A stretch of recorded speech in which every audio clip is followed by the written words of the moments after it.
Okay, here we go. Welcome to the latest Democracy 4 developer blog.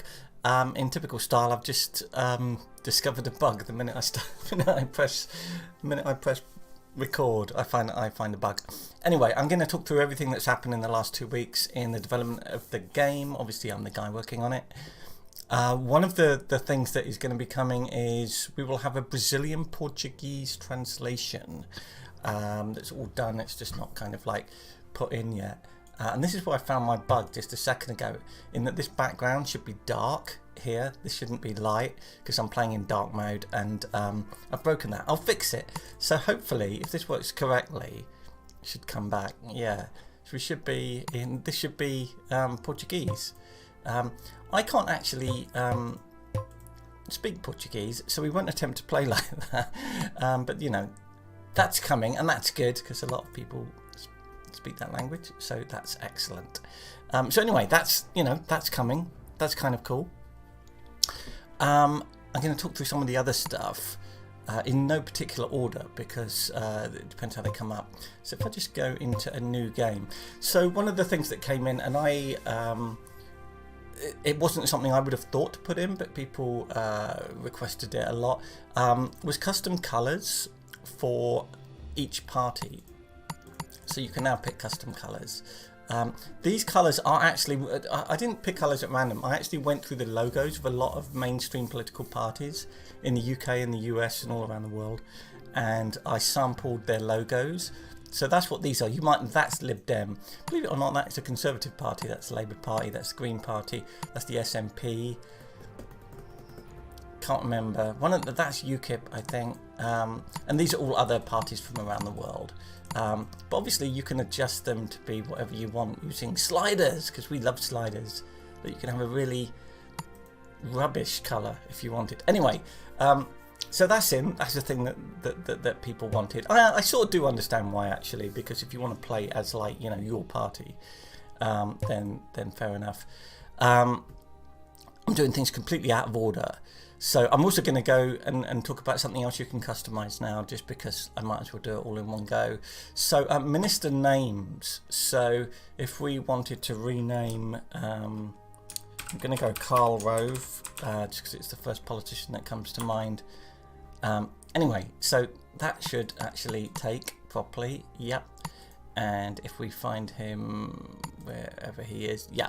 So yeah, it's as easy as that. So you go into the minister thing and you just click on their name and you start typing, basically. I think you can also do it here. Yeah, you can't do it everywhere for tedious reasons, but that's in, and obviously the same sort of thing, people like that, and that's cool, and it was easy to do.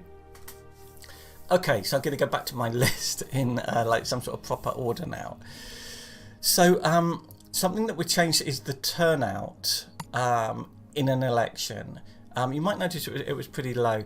I won't bore you with the details, but the actual algorithm for determining whether or not someone was going to vote was kind of broken a little bit. And that's been fixed now. So generally speaking, turnout will be higher. Hopefully the turnout will be roughly on average the turnout you would expect in that country. So if the apathy of a country is 40%, that means the turnout is 60%, and it should be plus or minus whatever, around 60%, depending on a number of factors. And that made a big difference. The reason this in the background is the wrong colour, is white, or sort of greyish, is because I've changed the way I did that. I need to fix it so it looks the way it used to in dark mode. It's the first time I've launched it in dark mode since I've done that, right? They need changing? I'm not sure now, actually.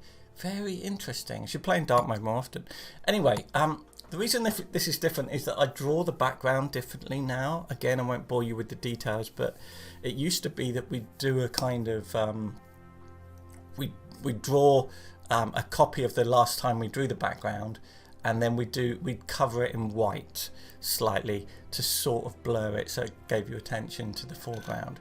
And that's easy to do, and video cards can do that quite trivially. If you've got a really low spec video card, if you've got an old Intel HD something or other, they have trouble with that, especially if your screen resolution is high and your video card is not very good. So we now collapse that into one thing using a shader, and it's way quicker. So you won't notice unless you've got a really low spec video card, and then you'll think, oh, actually, every time I launch one of these dialogues, it is actually much more responsive. I need to fix the background for dark mode, but I'll do it. Anyway, easy. So one of the things that I've done is rebalance events in the game. So an event is not this is a dilemma, but I'll show you what I mean. I'll just do something drastic with pensions just to shake things up a bit and see what happens. Definitely send in the troops, why not? What could possibly go wrong? I'm just cancelling policies to try and trigger a thing. Yeah, so this sort of thing. So this is an event. So you might have noticed, you've been playing the game a lot, that the same kind of events seem to crop up. And there's a lot of events you hardly ever see, and that's been rebalanced so that it should be a lot better now. What else have we done? Also, there's been a lot of stuff is now being saved that wasn't. So if you change that order, it's now saved, as in like saved to the hard drive. So you never need to change that order if you always want it the same way. That is also true of some other stuff. So if we go into, here's a good example, these settings here, they save as well. And there was another one. Oh yeah, if you go into ministers and show potential ministers, you know these up here, you can notice it was at campaigning. That's what I said it at last. If I put it at loyalty, it'll always be at loyalty until I change it. It was quite annoying that it used to ping back, so that's all been fixed. Something else is there's some stuff that you can click on now that you couldn't click on before, and I need to find a good example. Oh, perfect. So it used to be you couldn't click on these. If it was a link to farmers, you click on it and you get farmers, right? But these two you wouldn't be able to click because these are the impacts on the membership of the farmers group and the income of the farmers group. They now do exactly what you think that they should do. So that will take you to this, and it will set you to the membership tab. So you're now seeing effects on membership here as opposed to the others, and you're seeing a graph of what's happened to membership. And if you get an income, it will do that same thing with income. It's obvious that it should do that and that it should have done that. It just didn't. I hadn't got around to it. But it's done now, and that's good. So what else have we got? Blah blah blah blah blah. Yeah. So okay. So I'd like to talk about what I should be working on next. What's coming soon. You probably know that you get to vote on this if you've bought the game. That like at the main menu we have a thing that pops up once per version and says what should Cliff work on, basically. And one of the most popular ones that's come up is more immigration policies. Part of this, I think, is a balance problem in that it's been historically quite hard to get immigration low if your economy is high. But also, arguably, because it has been quite a big issue in sort of global politics, we should have more policies for immigration. So we have a kind of list of stuff that we don't yet have in the game that I'm thinking about that I'd like to know what people think. So at the moment you have border controls, and you know they have like these options, but that's basically it. There's also border wall as well, like you can physically build the wall. You know, you can do that, but that's basically it in terms of immigration. So when you think about it, this is a whole policy area that's quite complicated, and when we're kind of like brainstorming other policies on this, there's a bunch of things. Firstly, there's asylum.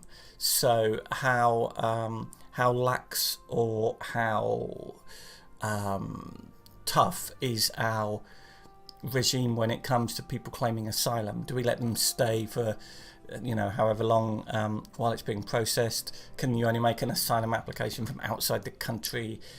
Can you work here while your asylum claim is being processed? Stuff like that, right? So that's a whole extra policy thing we could put in.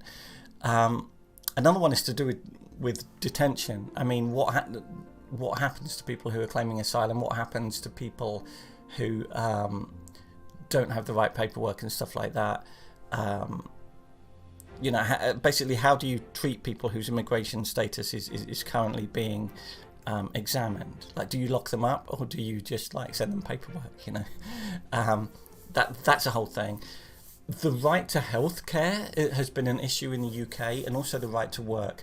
So people who are claiming asylum or whose immigration status is pending, should they be able to get a job?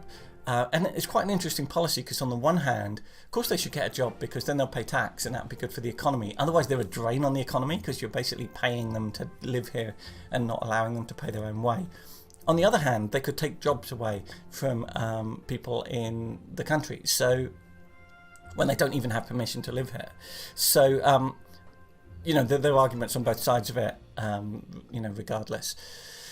So there's that, you know, that's another thing. Their right to healthcare and their right to work. There's this whole kind of like detention camp, taking kids away from their parents thing.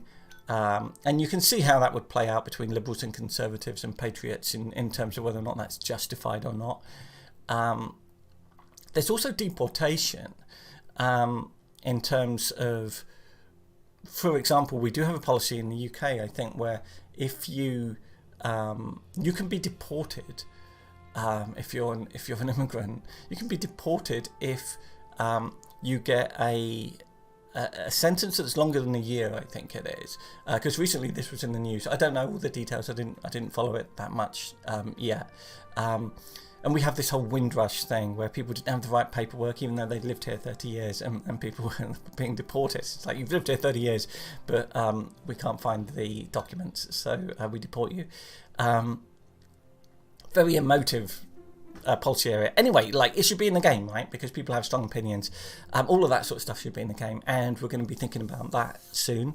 The other thing that I'm looking at right now is like the late game.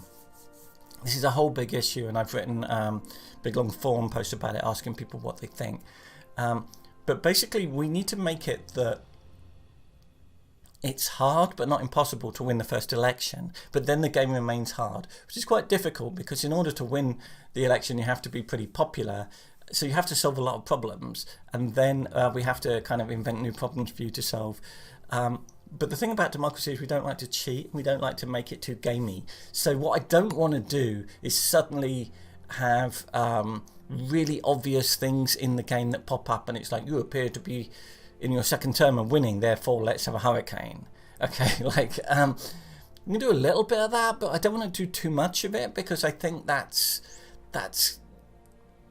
rubbish game design. You know, ideally we should have design in place that means that naturally speaking you get a challenge later in the game, and some of this can come from stuff like cynicism and complacency on voters. So the retired people are very cynical at the moment. They would be. I just took away state pensions, and they're kind of a little bit complacent, probably because they've had really good pensions for a long time. So these are sort of like long-term things. They need balancing. And anyway, what I'm getting at is we're looking at that sort of thing. It's coming up. Also, we have other languages coming. French, German, Spanish are being done and will be finished soon. Portuguese will be in the next update to the game. And we're also going to be doing Spain and Italy as new countries, and then we might do something quite wacky. I really want to do South Korea. I think that would be great. I'd like to do something like Russia or China, or I don't know. Anyway, that's what we've been doing in the last 2 weeks in Democracy 4. Hope you're enjoying the game. If you do like it, please leave a review. That's really helpful on Steam or anywhere, wherever. Anyway, thank you for watching, and I will see you in 2 weeks time, unless that's like Christmas Day. It's very like me to do it even if it is Christmas Day. No, it's not. I did one on Boxing Day once. Anyway, okay, yep, I'll be back in 2 weeks. Thank you.